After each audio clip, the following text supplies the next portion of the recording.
Hello and welcome to today's session where we continue to discuss August Wilson's play, The Piano Lesson.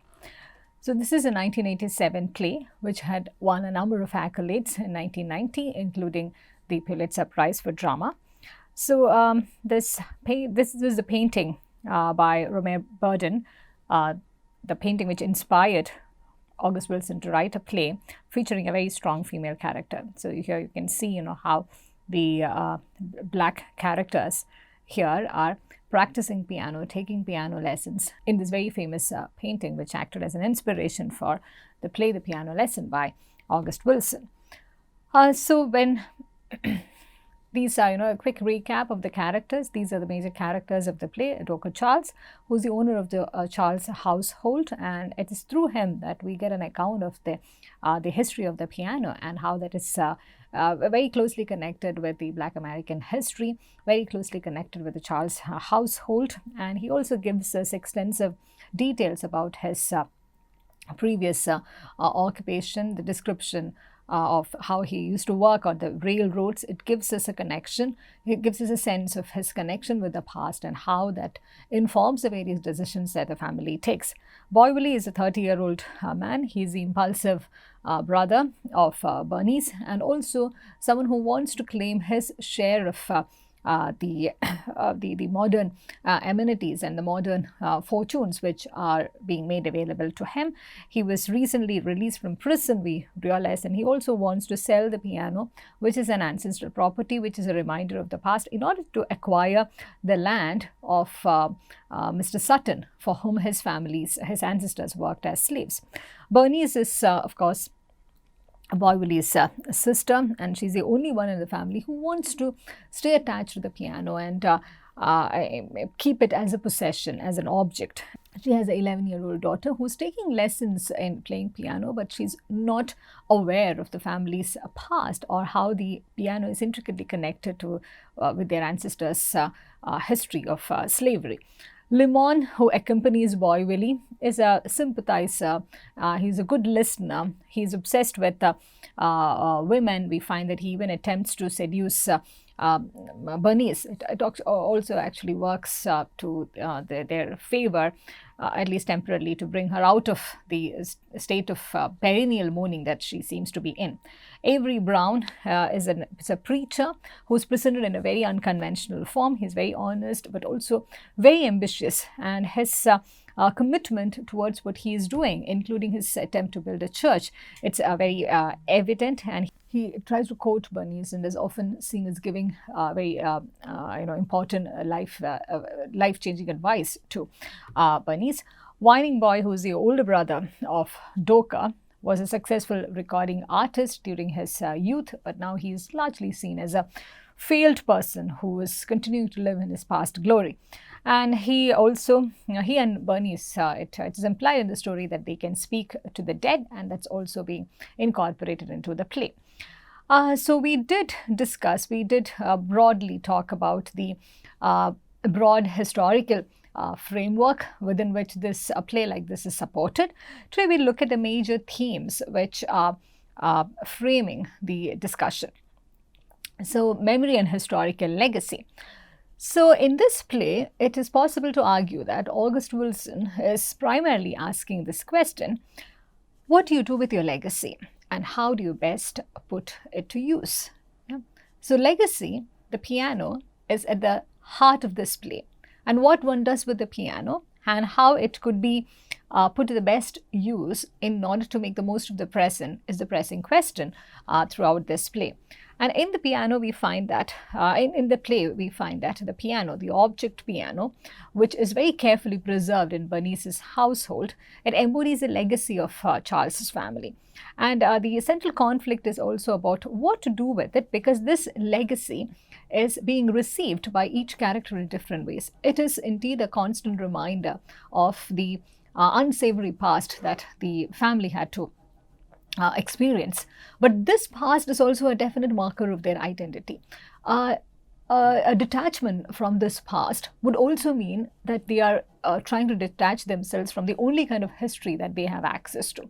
And in the presence of the piano, by articulating the history behind the piano, the journey of the piano, in fact, how the piano reached there. That itself, the account of the journey itself, is an account of the personal and the political history of the African American community. Here, the family becomes a trigger to take us into this past, which is fairly undocumented in the other mainstream dominant narratives. But for Boy Willie, he looks at this artifact in a very different way. It is not just an artifact, but it's of vengeance, it's of debt, it's of reparation across generation. He wants to, this is a reminder of a tragic past, a haunting past, and he wants to put this to very good use, not just to get rid of it so that it will be out of his sight, but he wants to sell the piano. And there's a transaction that he is looking forward to, fulfilling through the use of this piano. He wants to sell the piano, and with that money, he wants to buy land where his ancestors toiled during slavery. And this is an act which, in his mind, would avenge the ancestors' struggles. And will also simultaneously make sure that his future is secure. There is financial security and also dignity and self-pride, and that he would perhaps restore at the end of this act. So this object, which is seen as an object of oppression, which indeed is an object of oppression given their family history, he wants to turn this object into opportunities. And both these opportunities, the piano as well as the Sutter's land, one could choose to see those as constant reminders of what they were before, but they could also become opportunities, very tangible opportunities, to facilitate them becoming something else. Like Boy Willie also states in this play, once he secures the land, he will also be able to face another white man and in a one-to-one manner and talk to him about very general random things, and that will also help him come out of this hierarchical relation, which seems to be deeply embedded. And here, in that sense, the material advancement is seen as something that could surpass the hierarchy of the past, something that could entirely rewrite over the past, which is deeply etched in their minds too. So in the piano also, this story is very deeply engraved. In the pictures which are there, which are carved into this piano, we find that there is a visible way in which the history gets narrated and represented and handed down over there. But that visible history itself has the potential to become an object which is facilitating transformation too. But for Bernice, she is unable to buy into this argument that Boy Willie is trying to sell. For her, their legacy is the story of their ancestors carved in that piano. And because of that, the piano has to be, she thinks about that piano as an object where the spirits of her ancestors live. She does not play the piano. She does not put it to even the most mundane everyday use that it could be put into. And while she is training her daughter to play the piano, she refuses to narrate its story to her daughter, and this also partly out of the fear of waking the spirits, the dead spirits of her ancestors, and partly there is a difficulty in her mind to relive that trauma. And we find that she seems to be in this perennial state of mourning too after her husband's death, and she blames it all on there are these there's a way in which she's unable to get out of this loop of grief and of mourning, and her inability to let go of the piano could also be seen as an extension of this her personality. So unlike Boy Willie, in that sense, she wants to hold on to her past, but she does not want that to affect the future generations. Here, it's here that we see this cardinal difference between these two siblings, Boy Willie and Bernice, and which is why the memory of that, while the memory of this past is very important to her, she's also extremely careful that that memory is not being handed over to the next generation. And while she is very optimistic about the future, well, she wants the future to be very secure. That's something that we see in the way she is taking care of her house, taking care of her daughter, and she does not want them to have a present or a future like that of Boyvili or Limon, and she wants more certainty. She wants a routine too, as we realize right at the outset of the play. A routine is something that she is trying to stick to in that household, unlike the visitors, Boyvili and Limon, and her concern about the future, but does not mean that she would secure it at the cost of her legacy. And her father, and there's also a personal touch to which we get to know in detail when we read through the play, their father died trying to protect this legacy, trying to get back and preserve this piano. And she believes that subsequently her mother died of that grief, and she also later blames Boyvili for the death of her husband. They were together in this. They were trying to steal some woods, and they get caught, as we noticed in the first act itself. So the other two characters are also continuing to live in the past. Dokar and Whining Boy. Dokar keeps narrating stories from the family's past, and it is only through him that we get a detailed description of what transpired in the context of the piano. And Whining Boy, he keeps talking about the stories from his past glory, which also gives us a sense of these different trajectories that were possible for the Charles family, and by extension for the African American community, when they are also experimenting with various things. Maybe the kind of security, the kind of financial comfort, the material comfort that came their way was of a very different nature, but nevertheless it points out, it foregrounds the variety that they had in their life itself. In that sense, it's possible to argue that this play gives us an entry point to talk about the African American community, the African American experiences, not in a monolith, but as in a very heterogeneous fashion, by looking at these linkages and loops that this family has, this single family that we encounter has. It is quite the variety is quite impressive in terms of the trajectory of their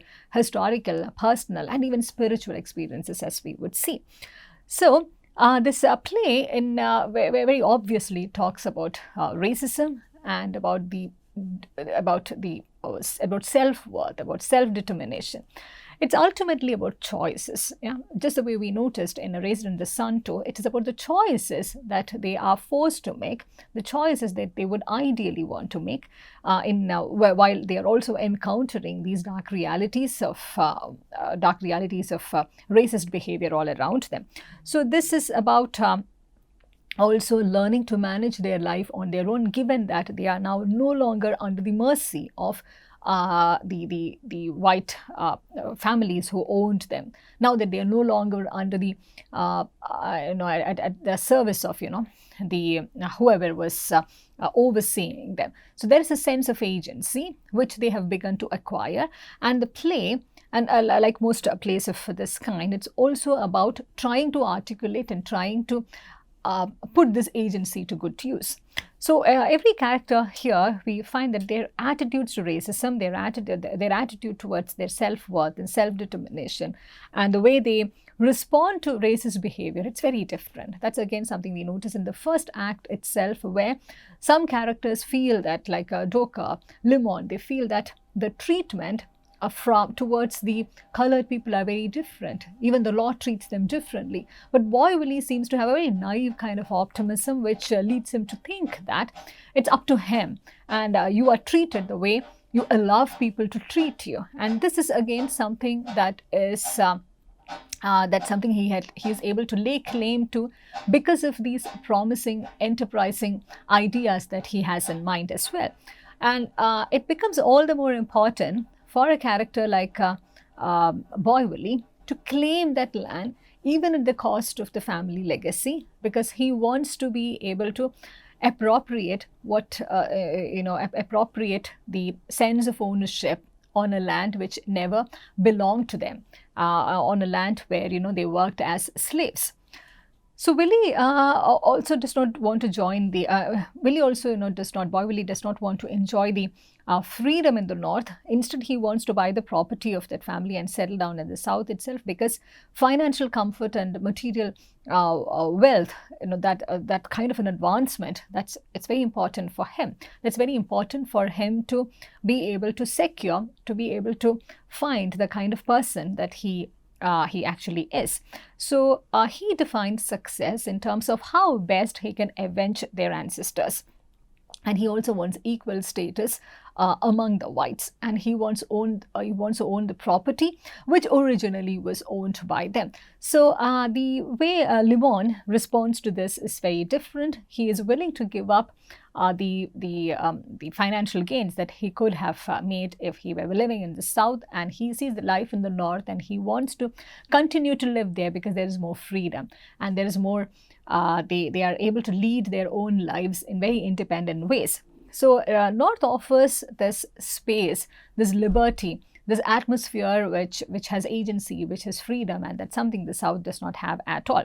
So he also thinks that the blacks are treated in a comparatively in a better way in the North than in the South, and he is the kind of person, unlike Boy who wants to live in the comfort that North offers. Yeah, there is also a political background which is sustaining and supporting this ecosystem. But the point here is that he wants to, get into that kind of a lifestyle and live it. Unlike Boy Willie, who wants to go back and fight, against the hierarchy. Which used to be more prevalent. He wants to be able to secure land and show to people that he is as good as or as equal to another white man in terms of power, in terms of wealth, in terms of status. So Avery Brown also takes a stance which is quite similar to that of Limon.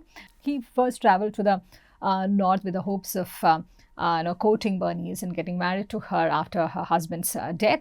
But very soon he too realizes that the North offers opportunities which are entirely non-existent in the South. So he too decides to stay there because that's where he realizes his dream could come true.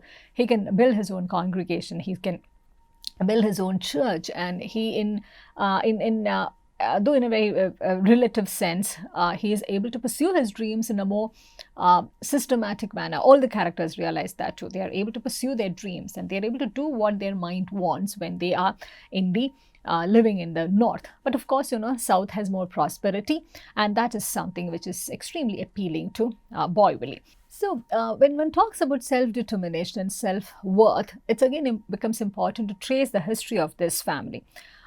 Boy Charles, who was the father of Boy Willie and Bernice and Doka's elder brother, he comes across this embodiment of self-determination. And whatever this family has access to now, whatever this family has a possibility of accessing later, it all has been handed over. In fact, that perhaps is also the most permanent legacy that has been handed over to the family, that this notion of self-determination, this idea of self-worth. So Doka, when he's narrating the history of the piano, he recounts that Boy Charles had developed an obsession about the piano because the family was first exchanged for that piano in slave trade, and he is determined to retrieve it out of the Sutter's house someday or the other. And he believes that as long as Sutter held their family's history, which is carved in their piano, they held them in bondage. So it's a symbolic kind of retrieval when he is attempting to get that piano from Sutter's family. And that is something that he can never get through legitimate means. So he is determined to free their legacy, the legacy which is there in the piano, which is engraved in the piano. So it's very symbolic and very metaphorical at so many levels. So he wants to restore and retrieve this legacy from the whites who had enslaved them, and the Sutter family becomes again very symbolic in their presence over there. And he of course successfully retrieves it by risking his own life, and he gives his life also for that. He dies in that process. So there's a sacrificial component to over here. He is restoring the family's honor, he's retrieving the family's legacy, and in that process he also gives up his own life.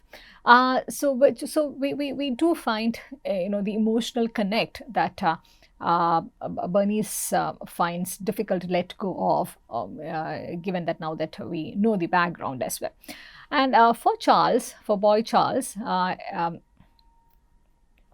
reclamation of the piano was the first demonstration of their freedom even before they actually became free. And it's also about the ownership. Yeah, who owns the family history? After the reclamation of the piano, after retrieving the object from the Sutter's household, they also begin to feel this realization that now they have ownership about their history. Now they can control their history. They can control the story of their past.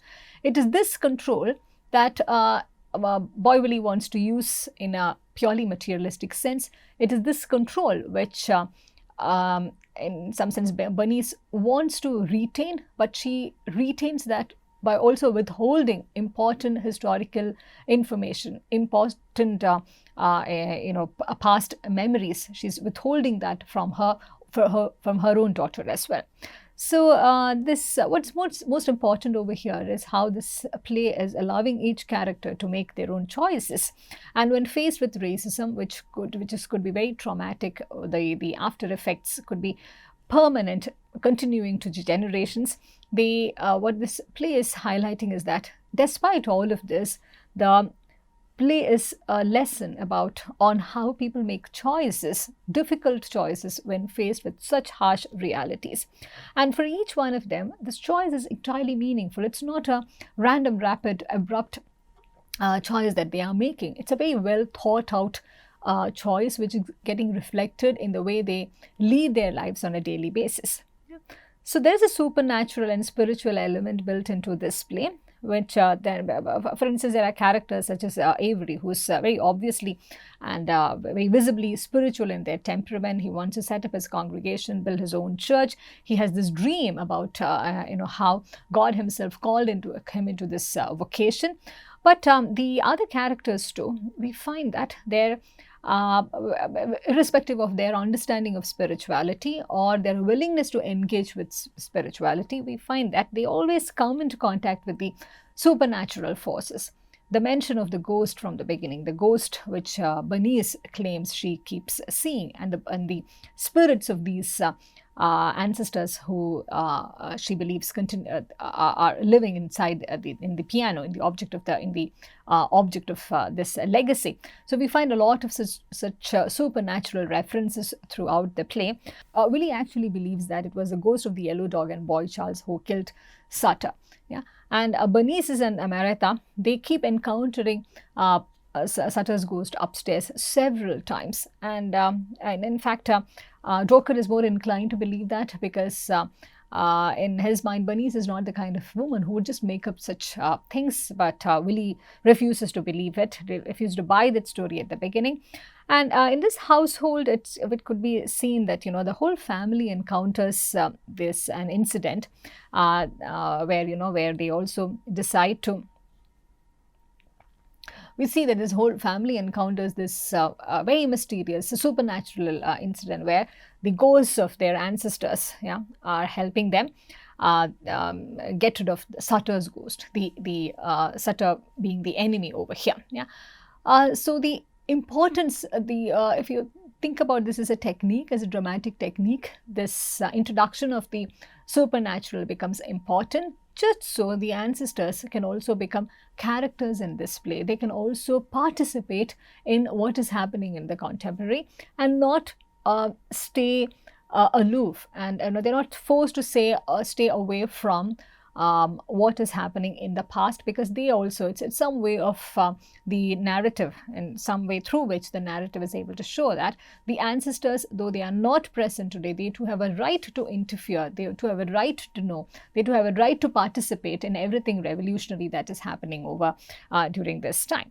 So the image of the ghost is thus used as a subversive symbol. And the villagers as well as Willie believe that the ghosts of the black men killed by whites have been systematically haunting and killing their oppressors. And this is also a belief that would give them a lot of comfort, a lot of pride. It's also like avenging their ancestors in the most, perhaps, in the most appropriate way. And this presence of the supernatural could be read as a very subversive political symbol. It's very vague. It's shown as a threatening presence, but nevertheless, it's also an articulation of justice, though in some very fundamental and very perverse way as well. So this could be seen as a coping mechanism for the blacks, and a way in which in their minds there's a kind of leveling which is happening, kind of a resolvement of what had happened in the past, where certain sections of the community were subjugated only because of the color of their skin. And more importantly, what August Wilson is doing through this play is just the way he is introducing music into it. The presence of spirituality and this belief in the supernatural is also an incorporation of the black traditions. And it's a very creative, it's a very experimental way of doing this as well. And he presents this belief in the supernatural as a space where the personal, communal, and the political are coming together. The supernatural is not something which is entirely out of the world. The supernatural is also something which is helping these characters connect with their past, connect with their present, and it is something which would help them to subversively cut across the other personal, communal, and political fences, barriers, which were always historically built around them. So when this belief in the supernatural is also countering the almost entirely irrational hierarchies which existed for the longest time until, the Charles family and many other families could eventually come out of this, the clutches of slavery, the clutches of this kind of discrimination. So with this, we bring this discussion to a close, and we will revisit the important themes in the play and do a close reading of just a few more excerpts in the following sessions. So I thank you for listening, and I'll look forward to seeing you in the next session.